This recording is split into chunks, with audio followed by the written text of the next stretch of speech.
নমস্কার, আপডেট লাইফে আপনাদের স্বাগত। আজকের গুরুত্বপূর্ণ খবরগুলির দিকে নজর রাখব। হঠাৎই করোনা আক্রান্ত মৃত্যুর সংখ্যায় অনেকাংশে বৃদ্ধি পেল রাজ্যে। কত শতাংশ বৃদ্ধি পেলে জানতে হলে ভিডিওটি সম্পূর্ণ দেখুন। ভারতীয় সেনাবাহিনী বড়সড় সাফল্য পেল। বেকারত্বে বিশ্বে প্রথম হলো ভারত। 10 ঘন্টায় ভারতের প্রথম রাজ্য হিসাবে রেকর্ড গড়ল বাংলা। কোন বিষয়ে রেকর্ড গড়ল বিস্তারিত তথ্য এই ভিডিওতে। সাম্প্রদায়িকভাবে বিদ্বেষ ছড়াচ্ছে বিজেপি। কীভাবে বিদ্বেষ ছড়াচ্ছে আসুন দেখে নেওয়া যাক। কোভিড-19 টিকা নিয়ে যা বললেন প্রধানমন্ত্রী, এ নিয়ে রইল বিস্তারিত আপডেট। প্রথমেই যে খবরের দিকে নজর রাখব, ভারতীয় সেনাবাহিনীর বড়সড় সাফল্য। ভারতীয় সেনাবাহিনী এই মুহূর্তে দাঁড়িয়ে বড়সড় সাফল্য অর্জন করেছে এবং তা কাশ্মীরের এতদিনে যে সমস্ত সৈনিক আমাদের শহীদ হয়েছেন সেই সমস্ত সৈনিকদের মধ্যে থেকে তাদের জীবনের বিনিময়ে বেশ কয়েক ঘন্টার তল্লাশি অভিযানের পর এনকাউন্টারে খতম হলেন হিজাবুল জঙ্গি নেতা রিয়াজ নাইকু। বুধবার সকালে পুলওয়ামার মোস্ট ওয়ান্টেড এই জঙ্গিকে বিশেষ অভিযানে গুলি করে মারে সেনা এবং পুলিশের যৌথ বাহিনী। এ নিয়ে এই রিয়াজ ও নাইকুকে নিয়ে অনেক দিন ধরেই তথ্য চালাচালি চলছিল গোয়েন্দাদের মধ্যে। এর মধ্যেই এই খবর অত্যন্ত সুখবর ভারতবাসীর জন্য। হঠাৎই করোনা আক্রান্ত মৃত্যুর সংখ্যা অনেকাংশে বৃদ্ধি পেল রাজ্যে।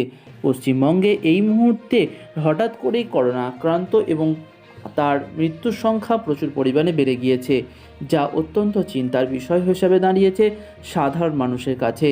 এই মুহূর্তে দাঁড়িয়ে করোনা আউটব্রেকে যখন সারা দেশ চিন্তিত এবং তা নিয়ে যখন প্রশ্ন উঠছে, সেই সময় দাঁড়িয়ে রাজ্যে করোনা আক্রান্ত সংখ্যা বাড়ল 1456 জন, মৃতের সংখ্যা বেড়ে 72। এই মুহূর্তে করোনা মৃতের সংখ্যা হয়ে গেল 72 জন। বুধবার পর্যন্ত রাজ্যে করোনা মৃতের সংখ্যা 72। নবান্নে সাংবিধানিক বৈঠকে জানিয়েছে রাজ্যের স্বরাষ্ট্র সচিব আলাপন বন্দ্যোপাধ্যায়। নতুন করে রাজ্যে 112 জন নোভেল করোনা ভাইরাসে আক্রান্ত হয়েছেন। 24 ঘন্টায় রাজ্যে আরও 4 জনের মৃত্যু হয়েছে। করোনা আক্রান্ত হয়ে রাজ্যের মোট মৃত্যুর সংখ্যা 72। বুধবার পর্যন্ত মৃত্যু হয়েছে 265 জনের। এই করোনা মোকাবিলায় প্রয়োজনীয় সব রকম পদক্ষেপ করছে রাজ্য সরকার। স্বরাষ্ট্র সচিব জানিয়েছেন বর্তমানে রাজ্যের মোট 15টি ল্যাবরেটরিতে করোনা টেস্ট হচ্ছে। চলে আসছি পরবর্তী আপডেটের দিকে। এই বিষয়ে প্রথম হলো ভারত। বিশ্বের মধ্যে থেকে বেকারত্বে প্রথম হলো ভারত এবং এই মুহূর্তে দাঁড়িয়ে যে আশঙ্কা করা হচ্ছিল সেই আশঙ্কায় এবার বাস্তবে পরিণত হতে চলেছে।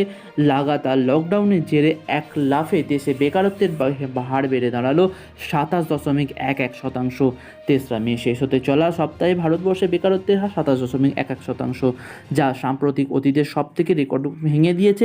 দেশের অর্থনৈতিক think tank centre for monitoring Indian economy সম্প্রতি এই রিপোর্টে কপালে ভাঁজ ফেলে দেওয়ার মতো পরিসংখ্যান দিয়েছে এবং করোনা প্রকোপ দেখানোর আগেও ভারতের অর্থনীতি খুব একটা ভালো জায়গা ছিল না। সেই সময় বেকারত্বের হার ছিল 27% আশেপাশে, কিন্তু করোনার প্রভাবে কোমর ভেঙে দিয়েছে অর্থনীতি। মাত্র 2 মাসের মধ্যে 7% থেকে বেড়ে 27% পৌঁছে গিয়েছে বেকারত্ব। অর্থাৎ লকডাউনের জেরে দেশের কাজ হারিয়েছেন 20% মানুষ। গ্রামের তুলনায় শহরের ছবিটা অত্যন্ত উদ্বেগের। সিএমআইই রিপোর্ট বলছে গত সব অঞ্চলে বেকারত্বের হার ছিল 29.22% আর গ্রামের দিকে ছিল 26.69%। লকডাউনের পর থেকে রিপোর্ট পেশ করে দেখা গেছে 29 মার্চ শেষ হতে চলা সপ্তাহে বেকারত্ব 21.188% এবং আরেকটি তথ্যে দেখা গেছে বেকারত্বের হার মার্চ মাসে ছিল 8.74%। এপ্রিলে তা একলাপে বেড়ে হয়েছে 23.52%। চলে আসছে পরবর্তী আপডেটের দিকে। 10 ঘন্টায় ভারতের প্রথম রাজ্য হিসেবে আত্মপ্রকাশ করল পশ্চিমবঙ্গ। কোন বিষয়ে আসুন দেখে নেওয়া যাক। 10 ঘন্টায় এই বিষয়ে রাজ্য অর্থাৎ পশ্চিমবঙ্গ আবারও রেকর্ড করল। 10 ঘন্টায় মদের দোকান খোলার পরই রেকর্ড করল পশ্চিমবঙ্গ। মাত্র 10 ঘন্টায় 100 কোটি টাকার মদ বিক্রি হলো পশ্চিমবাংলায়। কয়েক ঘন্টাতেই ধুঁকতে থাকা অর্থনীতি চাঙ্গা হয়ে উঠল। সোমবার বিকেল 3টে থেকে মদ বিক্রি শুরু হয়। এরপরে বেলা 12টা থেকে 7 ঘন্টার জন্য খোলাতে মদের দোকান। দিনের শেষে দেখা যায় শুধু মঙ্গলবারই 65 কোটি টাকার মদ বিক্রি হয়েছে। ভারতে তৈরি বিদেশি মদ এবং দেশি লিকার দুই মিলিয়ে প্রতিদিন গড়ে বিক্রি হয়েছে 40 থেকে 45 কোটি টাকা। এই শিল্পের মাধ্যমে রাজ্য সরকারের 16,000 থেকে 17,000 কোটি টাকা আয় করে রিটেলার হোলসেলারদের মতে 40 দিনে ক্ষতিপূরণ করে দিয়েছে গত দুদিনের ব্যবসা। কলকাতা কোনো দিনে দোকানে 8 থেকে 9 লক্ষ টাকার মদ বিক্রি করেছে মঙ্গলবার। রিটেলাররা মনে করেছেন সোমবার বেলা 3টের পরিবর্তে যদি গোটা দিন দোকান খোলা থাকতো তবে ব্যবসা ছাড়িয়ে যেত 125 কোটি টাকা। এক খুচরো বিক্রেতা জানিয়েছেন মঙ্গলবার রাজ্যের 2,500 মদের দোকানে 1700 থেকে 1800টি দোকান খোলে। সোমবার প্রতিটি সমস্ত 13 থেকে 1400টি দেরিতে নির্দেশ আসার কারণে সোমবার কলকাতা হাওড়া অনেকগুলি আউটলেট খুলতে পারেনি দোকানদাররা। কলকাতার মঙ্গলবার পথে 50 থেকে 55টি অফ শপের ব্যবসা করে রয়েছে, যা সোমবারের চেয়ে 20% বেশি। এই মুহূর্তে দাঁড়িয়ে প্রায় সোম ও মঙ্গলবার মিলিয়ে প্রতিদিন 1 থেকে 1.5 কোটি টাকার বিক্রি হয়েছে। এছাড়া কাশীপুর, খড়গপুর 3টি জেলায় বড় গোদামেও বিক্রি হয়েছে প্রচুর। পরবর্তী আপনাদেরকে চলে যাচ্ছে, সাম্প্রদায়িক বিদ্বেষ ছড়িয়ে দিচ্ছে বিজেপি। সাম্প্রদায়িক বিদ্বেষ ছড়ানোর অভিযোগ করছে বিজেপির বিরুদ্ধে। বিজেপির একটি বিশেষ সম্প্রদায়কে ফিরিয়ে আনা হচ্ছে রাজ্যে, এরকমই মন্তব্য করেছেন দিলীপবাবু। এতদিন রাজ্যের বিরুদ্ধে করোনা মৃত্যুর তথ্য লুকানো, রেশন দুর্নীতি, হাসপাতালে অবস্থা নিয়ে অভিযোগ তুলেছেন তিনি।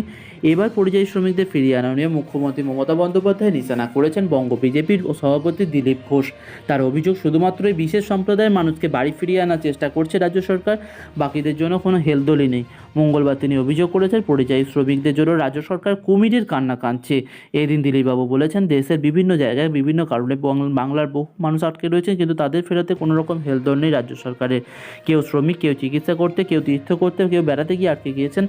নবান্নে হেল্পলাইন নম্বরে ফোন করছেন, কিন্তু কেউ ফোন ধরছেন না। এমনকি এই কাজের জন্য নোডাল অফিসার ফোন ধরছেন না বলে অভিযোগ করেছেন বিজেপি সাংসদ। এরপরে তিনি বলেন যে রাজ্যে হেল্পলাইন নম্বরে ফোন করলে কেউ ধরেন না, নোডাল অফিসার ফোন ধরেন না, সেখানে এরা ফিরবেন কী করে? ও যতদূর জানি রাজ্য সরকার বিশেষ সম্প্রদায়ের মানুষকে বেশি করে এই সুবিধা দিচ্ছে। আজমের যারা তীর্থ করতে গিয়েছেন তারা ফিরেছেন। আমরা দেখেছি এটি বিশেষ সম্প্রদায়ের মানুষ, তারা কেরালা থেকেও তাই একই অবস্থা। চলে আসছি পরবর্তী আপডেটের দিকে। কোভিড-19 টিকা নিয়ে যা বললেন প্রধানমন্ত্রী। কোভিড-19 টিকা আবিষ্কার নিয়ে যা বললেন প্রধানমন্ত্রী এ নিয়ে কিন্তু যে গুরুত্বপূর্ণ বার্তা দিয়েছেন। 30টির বেশি ভারতীয় তৈরি হওয়া টিকা গবেষণার বিভিন্ন পর্যায়ে রয়েছে, এদের মধ্যে কয়েকটি পরীক্ষামূলক স্তরেও রয়েছে বলেই জানিয়েছেন প্রধানমন্ত্রী নরেন্দ্র মোদী। দেশের করোনা রোধের উদ্দেশ্যে ভারতে ভ্যাকসিন তৈরির অগ্রগতি, ওষুধ আবিষ্কার, পরীক্ষা, রোগ নিরাপত্তা এবং সম্পর্কিত আলোচনায় এদিন সবিস্তারে কথাই জানিয়েছেন প্রধানমন্ত্রী দপ্তর প্রকাশিত বিবৃতি অনুযায়ী করোনা ভাইরাসের প্রতিরোধে টিকা আবিষ্কার সংক্রান্ত গবেষণার প্রাথমিক ধাপ পেরিয়ে গিয়েছে ভারতীয় সংস্থা। এই শিক্ষা প্রতিষ্ঠানগুলি, স্টার্টআপ সংস্থাগুলির অবদান সম্পর্কে সবিস্তারে তথ্য পাওয়া গিয়েছে। জানা গিয়েছে বর্তমানে 30টির বেশি ভারতে তৈরি হওয়া টিকা নিয়ে গবেষণা পর্যায়ে রয়েছে, কয়েকটি পরীক্ষামূলক স্তরেও রয়েছে। প্রধানমন্ত্রী জানিয়েছেন রোগ নিয়ন্ত্রণ প্রক্রিয়ায় এর দ্রুততা সহায়তা বজায় রাখার কথা জরুরি। আলোচনার পর জানা গিয়েছে দেশের সমস্ত গবেষণাগারে RT-PCR সংক্রান্ত কাজ এবং অ্যান্টিবডি তৈরি নিয়ে গবেষণা সংক্রান্ত কাজ অত্যন্ত দ্রুততার সাথে এগোচ্ছে। প্রধানমন্ত্রী দপ্তরের বিবৃতিতে দেওয়া হয়েছে, পরীক্ষার জন্য রেজিনেন্ট আমদানির সমস্যার সমাধান করতে এগিয়েছে দেশের স্টার্টআপ সংস্থাগুলি। এর থেকে আগামী দিনে শিল্পের স্থায়ী মজবুত উন্নয়ন ঘটার সম্ভাবনা রয়েছে। বন্ধুরা, আজকের মতো এ পর্যন্তই। ভালো লাগলে অবশ্যই লাইক, শেয়ার, কমেন্ট করতে ভুলবেন না। যদি মনে হয় চ্যানেলটি উপকার করছে অবশ্যই সাবস্ক্রাইব করবেন।